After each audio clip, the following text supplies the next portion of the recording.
Would you say that shock value plays any role in your art at all? I want to see some skulls get cracked in the pit. This is about the money, and this is about the fame. This is about the fame, this is about the fortune, okay? I'm an artist, I can rhyme, so I'm an artist. Coffee, coffee, coffee, coffee, coffee, coffee, coffee, give me my coffee! I cannot function without my coffee! Stop, that's what you sound like! You idiot! You need your coffee, you are an idiot! Coffee addicted brain! I don't know if it plays a role at all. Are you in the middle of a puzzle or in the muddle of a puddle? All right, the moment you've all been waiting for is here. We have part one of our God's Computer video, where we will be diving into the strange world of Kansas City's very own God's Computer. We just saw God's Computer at Hull Fest about a month ago, and we want to highlight those interviews and the people that took the opportunity to talk with us at Hull Fest. Alrighty, we just wrapped up a great night here at the Hobbit Hole, aka the Shire, here for Hull Fest 2023. AKA my stomping grounds. Yeah. This is my stomping grounds. We're straight up in Compton, okay? It was a great night getting to meet people, learn more about the festival, and hear people's thoughts on God's Computer. Yeah, what did the people have to say about God's Computer? I'm very curious about that. We wanted to come out and make sure we've seen, especially with God's Computer here. We cannot pass up God's Computer. Well, personally, I've opened for God's Computer, and honestly, that's the most exciting thing for me this week. You know, I've done a lot of things this week. This is my first time seeing God's Computer live. I saw him online, and I was really interested by the whole shebang. I had to come see it. I had to stick around. So this is my third time seeing God's Computer. Every single time, he just blows it out of the water. The second time we've seen him, we did a show at the Dungeon a couple weeks ago. Blew the roof off of the place. You can feel the energy whenever he plays. It's so palpable. Do you have a favorite part of a God's Computer Oh, performance? dude, do not feed the geese. That's my favorite song by him, honestly.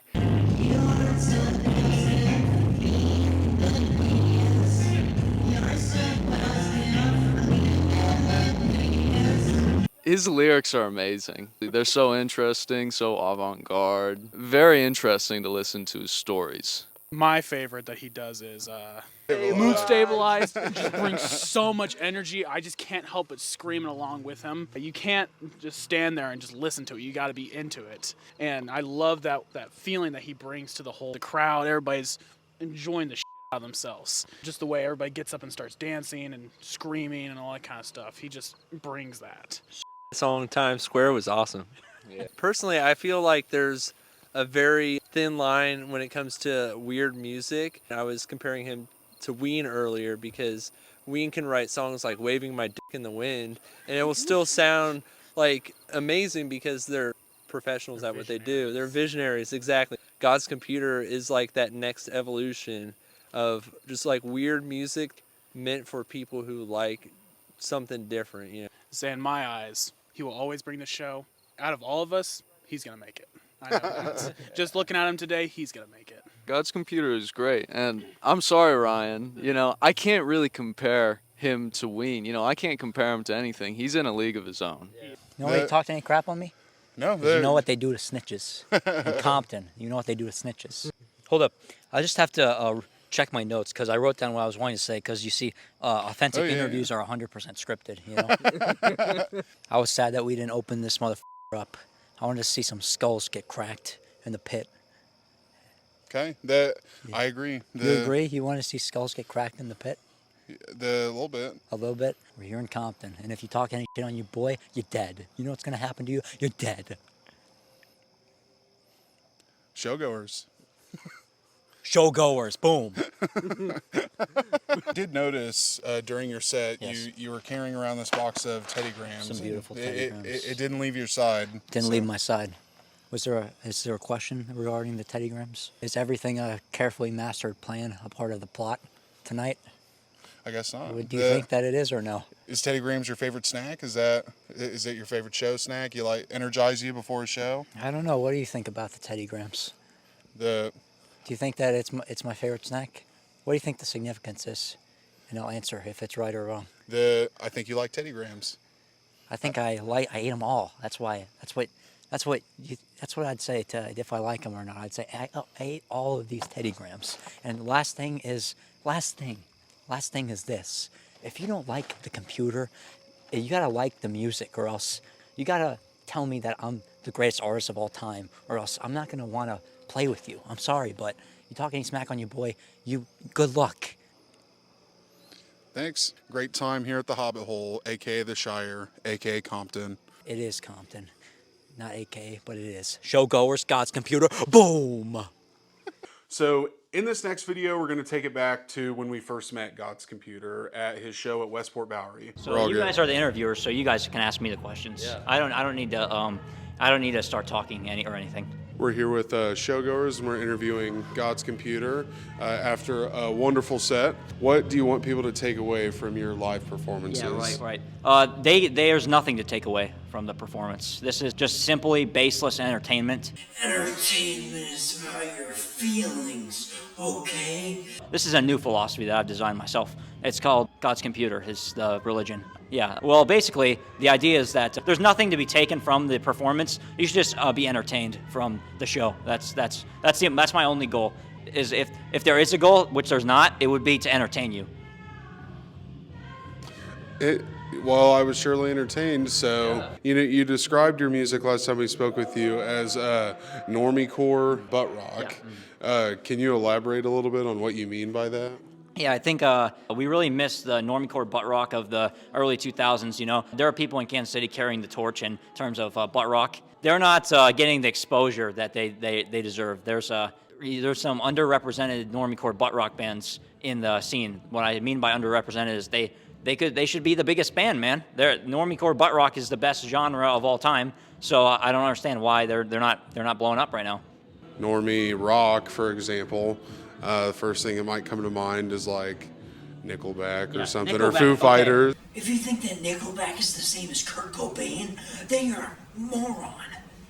Nickelback are corporate drones. They're basically the equivalent of robots. Nirvana is true art, okay? When you listen to Nirvana, it does something different for you than Nickelback.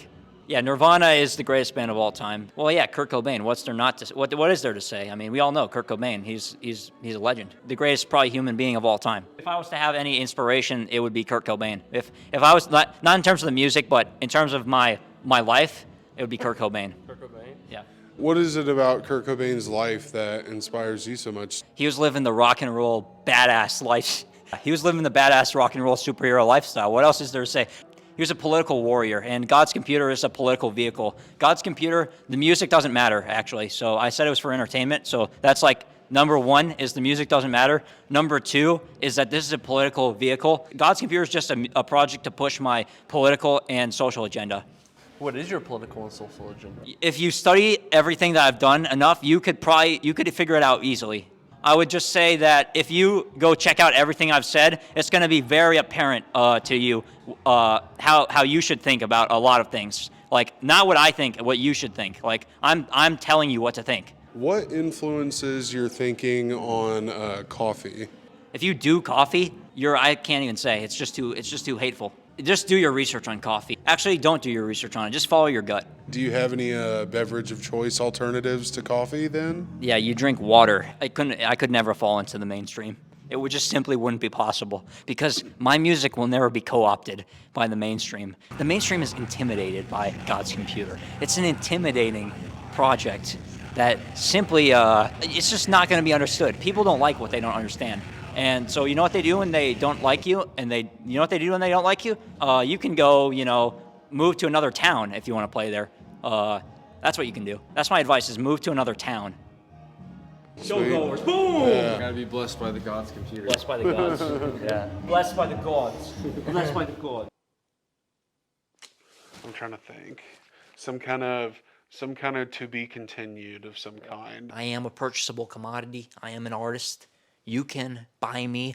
You can get me to do things that I don't believe in or do not want to do because life is cheap, but God's Computer lives forever. You aren't supposed to feed the geese. You're supposed to leave them in peace. I'm Parker. I'm Gabe. and we're behind the project Showgoers. The purpose of Showgoers is to specifically highlight artists in the Midwest and in the Kansas City metro area that are doing amazing, wonderful work. The Kansas City music scene's a really special place, and we just wanted to go out there and connect with the community, document our experiences of talking with these musicians and the awesome fans and friends.